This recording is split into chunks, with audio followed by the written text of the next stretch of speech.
अस्सलामुअलैकुम दोस्तों, कैसे हैं आप सब। उम्मीद करता हूं कि आप सब खैर खैरियत से होंगे।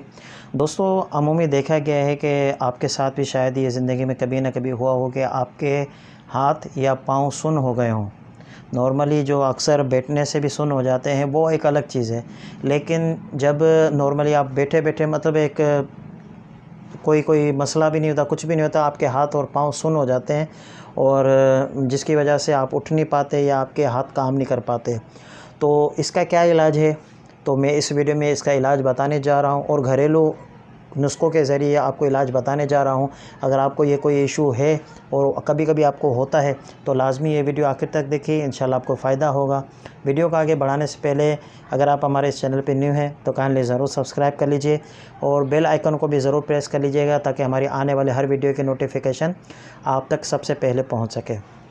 तो दोस्तों, जैसा कि मैं आपको बता रहा था कि हाथ और पाँव का सुन्न होना, ये अक्सर देखा ये गया है कि जब ज़्यादातर लोग बैठते हैं तो उससे भी सुन्न हो जाते हैं और ये एक अलग चीज़ होती है। लेकिन जो बिला किसी वजह के और कोई इशू भी नहीं होता, हाथ और पाँव काम करना छोड़ जाते हैं, सुन्न हो जाते हैं, तो इसका क्या घरेलू इलाज है। तो इसका मैं आपको घरेलू इलाज बता रहा हूँ, कलौंजी, जो कि आपको मार्केट से और पंसार की दुकान से इजीली अवेलेबल हो जाएगी। लेकिन ये याद रखिएगा कि कलौंजी ओरिजिनल हो, ठीक है। या आप किसी जो हकीम हो माहिर, उसी की दुकान से आप इसको ले लीजिएगा। कलौंजी आप ओरिजिनल रोज़ाना सुबह उठकर नाश्ते से पहले, ये याद रखिएगा, नाश्ते से पहले रोज़ाना उठकर चुटकी भर ओरिजिनल कलौंजी हो वो आप पानी के साथ इसको ले लीजिए। ये अमल 40 दिन तक कीजिए। इंशाल्लाह आपका जो हाथ या पाँव या दोनों चीज़ अगर आपकी सुन्न होती होंगी तो इंशाल्लाह इसके इस्तेमाल करने से आपके हाथ और पाँव सुन्न होना ख़त्म हो जाएंगे। इसके साथ साथ खुबानी, जो कि एक खुश्क मेवा है और ये भी आपको इजीली अवेलेबल हो जाएगा।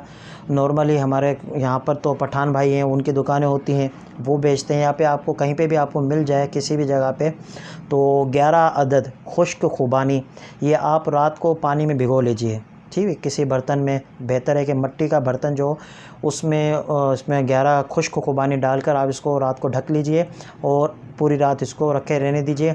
सुबह उठकर आप इसको जो खुबानी है वो आप इसको खा लीजिए। 40 दिन तक ये भी अमल आपको करना है। इंशाल्लाह इसके करने से भी आपके हाथ या पाँव सुन्न होते होंगे तो आपके हाथ और पाँव सुन्न होना बंद हो जाएंगे। अच्छा, जो तीसरा इलाज मैं बताने जा रहा हूँ वो शहद, जो कि नॉर्मली आपको मार्केट में मिल जाएगा।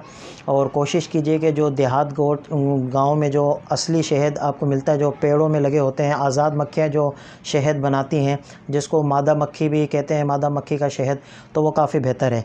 लेकिन अगर आपको वो नहीं मिल पा रहा तो जो ग्रोसरी स्टोर में भी और आपको दूसरी जगह पे जो फार्मी शहद होता है मुख्तलिफ़ कंपनी का, वो भी आप इसको ले सकते हैं। वो भी ओरिजिनल होता है लेकिन वो नर मक्खी का होता है और वो भी असली शहद होता है।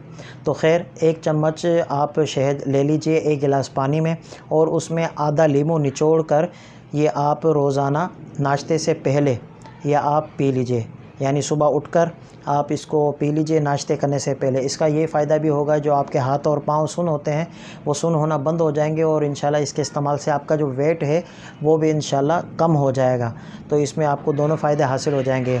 तो ये मुख्तसर सी वीडियो थी जिनके हाथ और पाँव सुन्न होते हैं।